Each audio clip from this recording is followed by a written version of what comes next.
Welcome to Carpe Diem, a podcast about personal finance and everyday life. I'm Jamie Davidson. And I'm Nicole Jackson from Financial Center First Credit Union. Thanks for spending your free time listening to us talk about how life and family affects us achieving our financial goals. Yeah, today is a good day. This topic's a good one. We actually have an expert in with us today, Mackenzie Cotton. So welcome, Mackenzie. So today we're going to discuss scams. And that's why we have Mackenzie here. We joke around a lot about showing our age, but did you know that the odds of being a victim of fraud are high and increased as you get older? Oh, yeah. So I'm getting Fun older. stuff. So, I think I might be more of a victim of fraud. So we got the fact queen over here, Nicole. Yes. Nicole's dug up some facts for us today. So, Nicole, what'd you find out? Well, to start off with, the most commonly reported category is imposter scams for last year, followed by online shopping scams. I tell you, I've gotten emails recently just all the time. We'll talk a little bit more about this as we go through this with Mackenzie. But, like my AT&T account needs to be updated, and it's like, nothing wrong with my AT&T account. So I go up and look in where it came from. It's some rando address and has nothing to do with AT&T. So, Yeah, the scams are out there right now. Oh, yeah. In 2021, the total number of phishing and counterfeit pages increased 1.5 times more than 2020, with a total of 10.5 million. So obviously that's continuing to grow in 2022. And according to an article published February of 2022, so it's only a couple months old, by the FTC, the Federal Trade Commission, consumers reported losing more than $5.8 billion to fraud in 2021. That's more than a 70% increase from 2020. Well, COVID. Yeah. Well, yeah, between that and something else to keep in mind here is this is just what is reported as being lost. A lot of people think once something happens, it's like, okay, I'll try to recover it, or okay, that's just my loss. Report it, which once again, we'll get into later, but this is just things that happen reported, and typically people report large losses. Right. And my final fact is, according to Experian, credit and debit card account information sells on the dark web for only $5 with your CVV number, and up to $110 if it comes with all of your personal banking information. So I can personally attest to this one. In a previous life, I've actually found myself locating fraudulent BIN numbers. But yes, they definitely sell your information there. This is Mackenzie, and Mackenzie Cotton, who's our AVP of Compliance. Yay. I sort of introduced her a little bit earlier in this segment, and I'm glad that you're here with us today to go over all this fun stuff. Not really fun, but I think it's fun. It's kind of... It's not fun if it happens to you, but it's fun to know more about it, right, so it doesn't happen to you. So we're always here to educate. And so, Mackenzie, you came up with 5 red flags to look out for? This message comes from Capital One. The Capital One Venture X business card has no preset spending limit, so the card's purchasing power can adapt to meet business needs. Plus, the card earns unlimited double miles on every purchase, so the more a business spends, the more miles earned. And when traveling, the Venture X business card grants access to over 1,000 airport lounges. The Venture X business card, what's in your wallet? Terms and conditions apply. Find out more at CapitalOne.com/VentureXBusiness.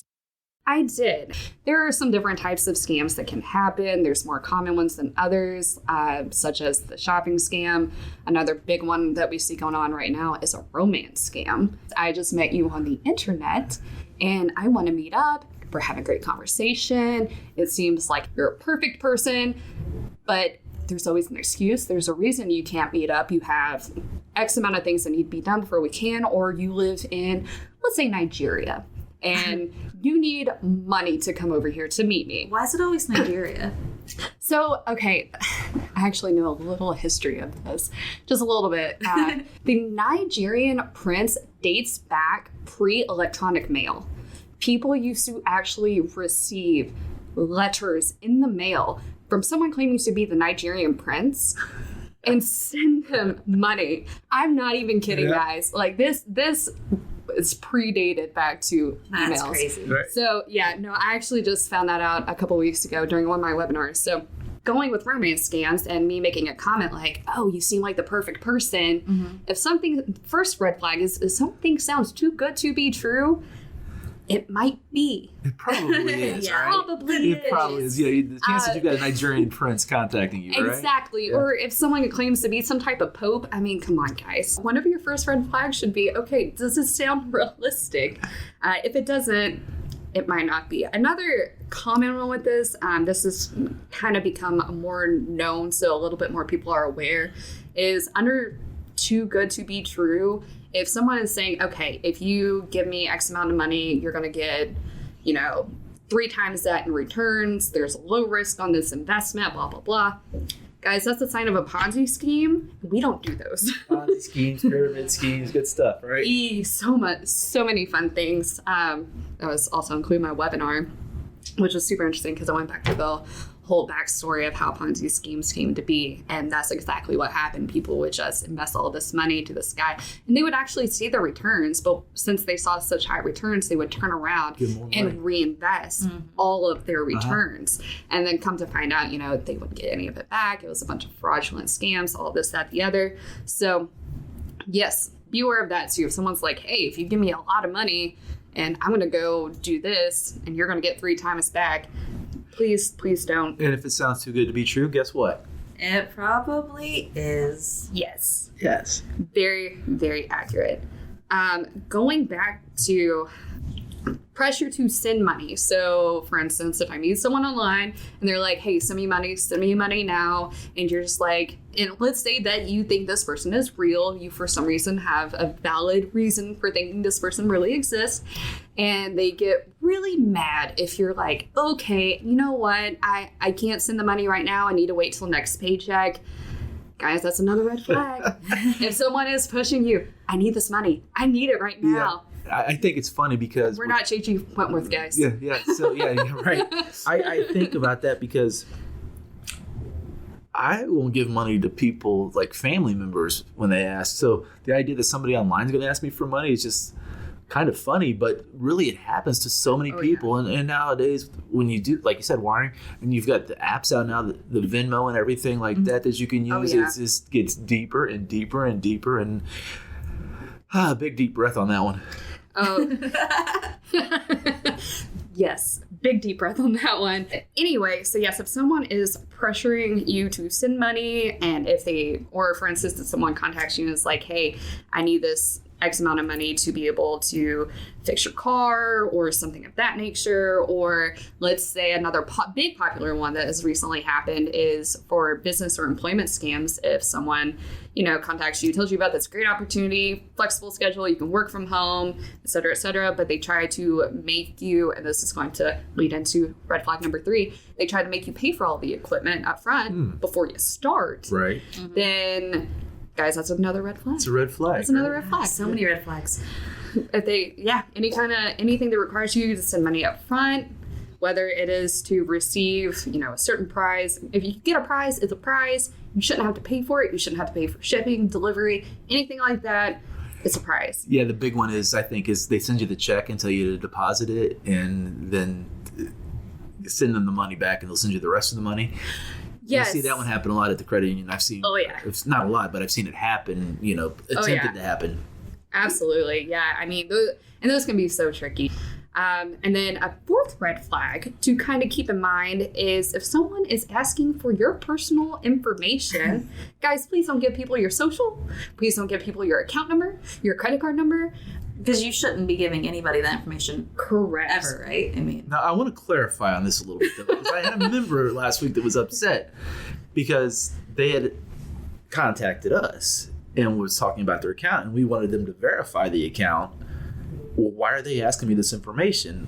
Well, because you're calling us about your account with us. Right. So remember, if people are calling you that you don't know, never give them their information. But, if you call your bank or your credit union and you say, hey, I want to talk about my account, you're going to have to give them a little bit of that information, right, Mackenzie? Yes, to an extent. You brought up a great point, though. If someone contacts you asking you for this information, please don't give it to them. If you contact your financial institution, they're asking for things such as the last 4 of your card number, your date of birth, when was your last deposit, standard information like that. They're just trying to make sure you are who you are so that someone doesn't call in trying to pretend to be you. Right. And they're just trying to protect you a little bit. So just kind of be wary of that. Another great way for people to try and do these imposter scams is through phishing, vishing, and smishing. Tell us what those are. So phishing in its most purest form is when people, they try to send you an email and they try to get you to, provide information, click on a link, and input any personal information they can possibly get out of you. And that tends to get a lot of people. Vishing is the same thing, but it's a phone call, is a voice, if you want to think of it that way. And then smishing is text message, because SMS, smishing, that's the clever way of putting all those things together. But yes, they'll use things like that, try to send you links or try to get you, if you ever heard of the scam going around, if you get a random phone call and they try to get you to say yes or give your name or try to record your voice, be wary of that. Right. I think one of the things I would recommend, most of us nowadays have cell phones and we see the phone numbers coming in.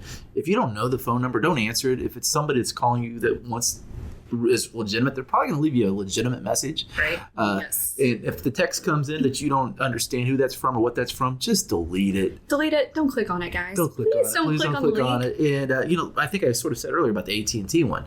Usually there's something wrong with your account and they want you to give them your account information. So whoever it's from, they're not going to contact you that way. And if they are, it's going to be very official. And you click on who it came from. And it's going to show you if it came from that company. So be very, diligent on those sorts of things and what you click on. Right. Yeah. And you actually brought up a good point. I was also going to make is if you suspect anything. And, let's say that this is the only red flag you have and you're like, okay, I'm not really sure who this is from. They're claiming to be from here. Guys, look up the actual company information and you can contact them that way. You can, if it's a financial institution, go to a branch and talk to someone. I promise it's not that difficult. You can always hang up and call back. Absolutely. And that is one key thing too, either internally or externally. If you work somewhere and someone's claiming to be someone, or if you're on the outside and someone's calling you claiming to be someone, hang up on them. And if you know that person, call that person. Don't rely on that number. Right. And I mean, you can give us a password or require a password to be used on your account whenever you call in, and that will help kind of protect it and let you know, like, hey, this is really me, whenever we're doing verification and asking you, that type of personal information. Yeah, investigate, validate, and verify, right? There you go. Hey, check you out. Yeah, I like You're that. an expert too. I guess. Yeah. Sometimes more so than others. It's they happen to all of us, and I think, like you said, you sort of started at the very beginning and said, if it's too good to be true, check it out. And it's the same with anything else. I know one of the big ones I've heard of before is where the IRS is calling you, leaving you a message if you don't call them back. Yes. That's a huge one right now, especially with everything that's been going on with the stimulus checks, child tax credits, all of that type of government agency is going on. We as a financial institution, not only here, but worldwide, many of us have seen, like, okay, someone's claiming to claim this payment or this benefit, but it's not really this person. And it's kind of scary, actually, because those are a little harder to identify. If you have someone who is claiming to be the IRS, it's tax time right now, so be extra weary of that.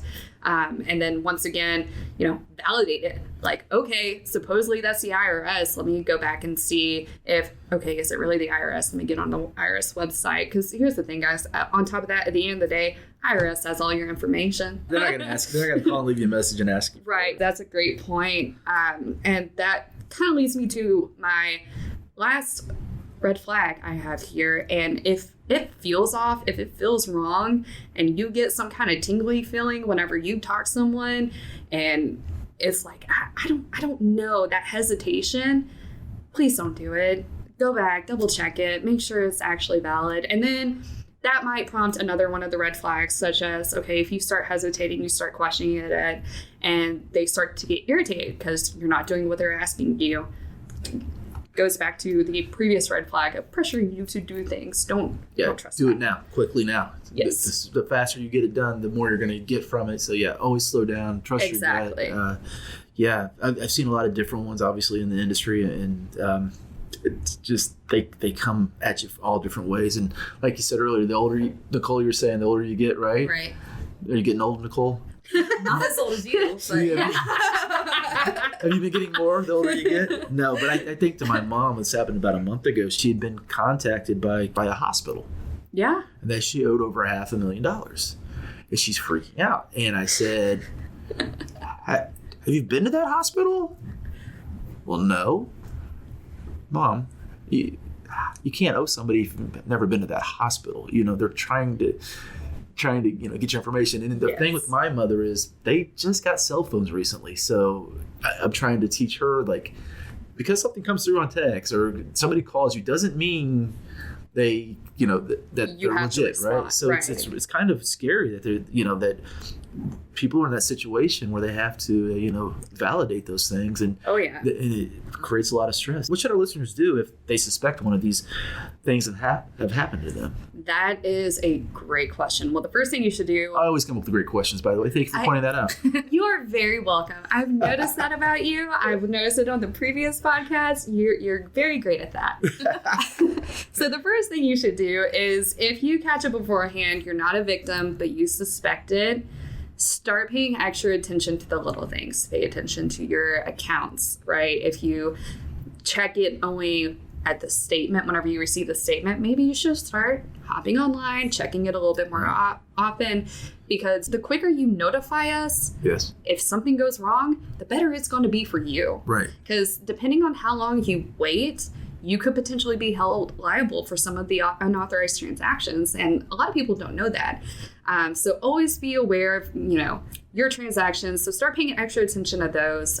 Something else is notify your financial institution. Let them know, hey, this has been attempted on me. Just so you are aware. And then that's where you can kind of look into any kind of fraud protection or identity protection that your financial institution offers, like we offer here. Just to put extra security on it, I would definitely look at changing passwords or your login credentials, just to, like I said. So password shouldn't be password 123 or 3. I highly do not recommend that. Don't recommend that one. Now, if you fall victim to one of these, the bottom line here is report it. Just let everyone know, your financial institution, your credit cards, debit cards, credit bureau, the police, file police reports to make sure they have a record of it. And then that will also help with affidavits that you have with us or a financial institution to where whenever they go to try and claim it back. And then the Federal Trade Commission, FTC. Yes. Okay. That is where you need to notify everyone as much as possible to make sure people know that, hey, if you get something, like it's like whenever you get hacked in Facebook, right? And you send out that post, it's like, hey guys, I got hacked. It's not me. Yes, exactly. That's kind of what you do here. Like, hey guys, someone scammed me. Like, don't be ashamed of it. It happens so much, and that's what we're trying to prevent. Right. But we also want you to know what happens if you become a victim. It is super tricky. It's okay. And they're out there to trick you. They're always like 3 steps ahead of us, right? They are, and they're getting smarter every day, and it's a little terrifying. I just think of Catch Me If You Can. If you haven't watched Catch Me If You Can, just watch it. Yeah, that's a great one. That one or The Wolf of Wall Street. But that's it. Classic. That's art in action, right? Pretty much, yeah. So, that's the best advice I can give to someone. Don't be ashamed. Right. I no longer have shame. That's something I've learned as I've gotten older. If something happens, I'm like, okay, this has happened. Wait, I want to back up, Mackenzie, because you made a comment about taking it to the FTC, and that just seems... Is it FTC? Yes, it's the Federal Trade Commission, and it is federal. So that just seems like extreme, way too big for me. Like, I'm just this person. So there's a checking account. There's a couple of reasons we want to do this, right? So first of all, so that we can keep a record of everything, such as providing the lovely statistics you talked about earlier. Records are important, right? They're super important because that also helps other organizations, and this is reason number 2, such as like the FBI, if there's some kind of serial scammer out there that's obtaining a lot of money, and let's say they're crossing state lines, which includes FBI involvement, from the financial crimes, then they need those numbers. They need to see where these things are happening so that they can also do what they can to catch the person. And So it helps build the case. Exactly. I mean, that's essentially what it is. And I mean, from every perspective, that's what that's there for. So yeah, even on a federal level, guys. Okay, so we're reporting it to the police, our credit Yes. union, and the FTC. Yes. All right. Yes, and whatever you do, guys, whether you suspect it or it actually has happened, change your login information. And it's also very good practice. I'm throwing this in here because I have to. It's very good practice to regularly change your login information, right? I mean, if you work somewhere, they're 9 times out of 10, they're going to say change it every 90 I need to days. change my login credentials, and I shouldn't have the same password on every one of my accounts? You should not have your same password anywhere. Oh, Please, God, please, I'm in trouble. don't keep. And I know I'm repeating myself here. I know many of you have probably heard this a million times. Don't record them. Don't keep them on a spreadsheet on your desktop. What about your phone?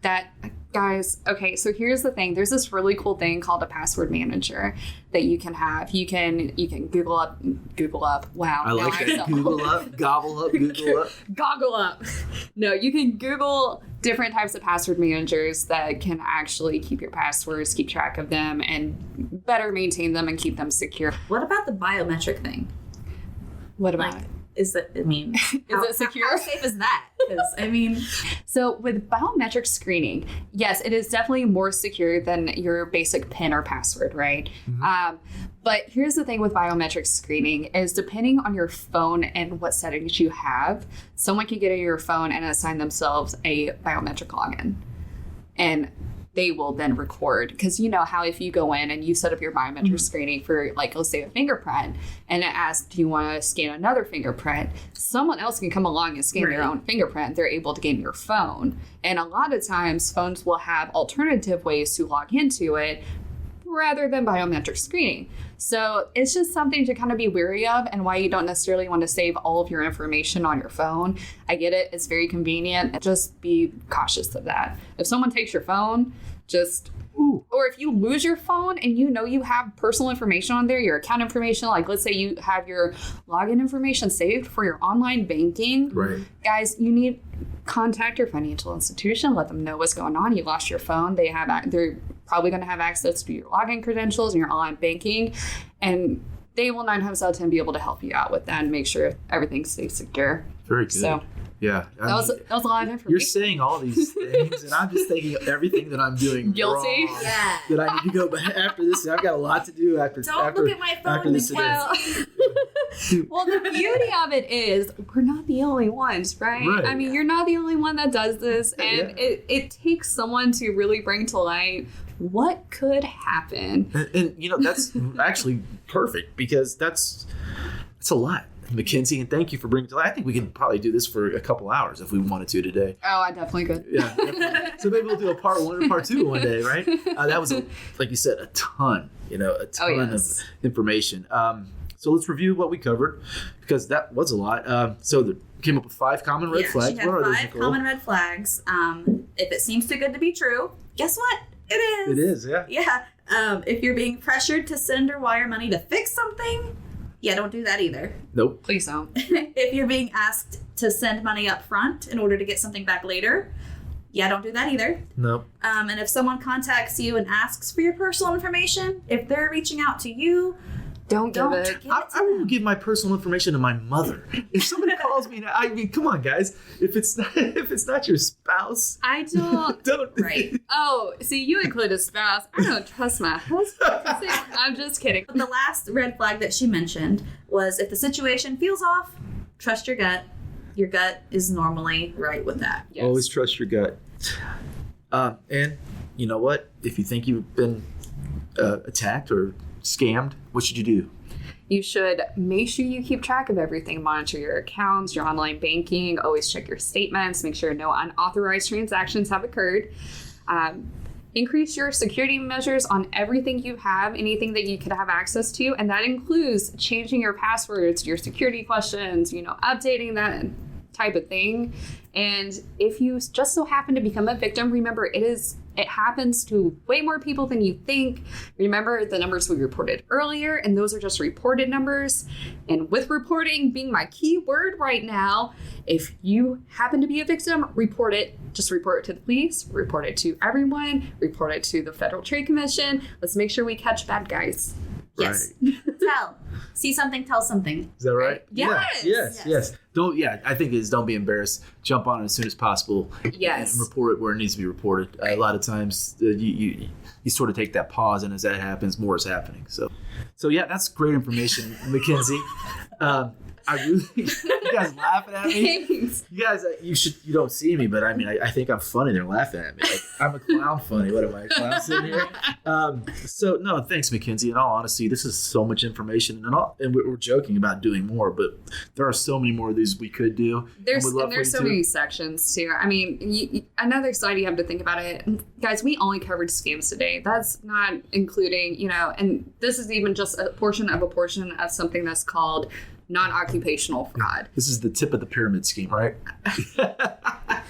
We know you Really? You can laugh at that, Really? Mackenzie. That was a good one. It's the tip of the pyramid scheme.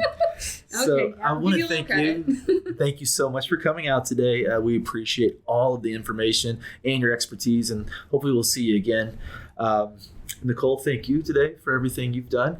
Woo-hoo. Carpe Dime is presented by Financial Center First Credit Union. It's produced by me, Jamie Davidson. And me, Nicole Jackson. Financial Center is a 7-time national award winner in the category of adult financial literacy, and our goal is to, what, Jamie? Help improve your financial life. To learn more, visit fcfcu.com. Like what you hear, subscribe to us on Google, iTunes, SoundCloud, the All Indiana Podcast Network, and Spotify. And once again, Thank you, Mackenzie. We appreciate you. Thank you, guys. Stay safe.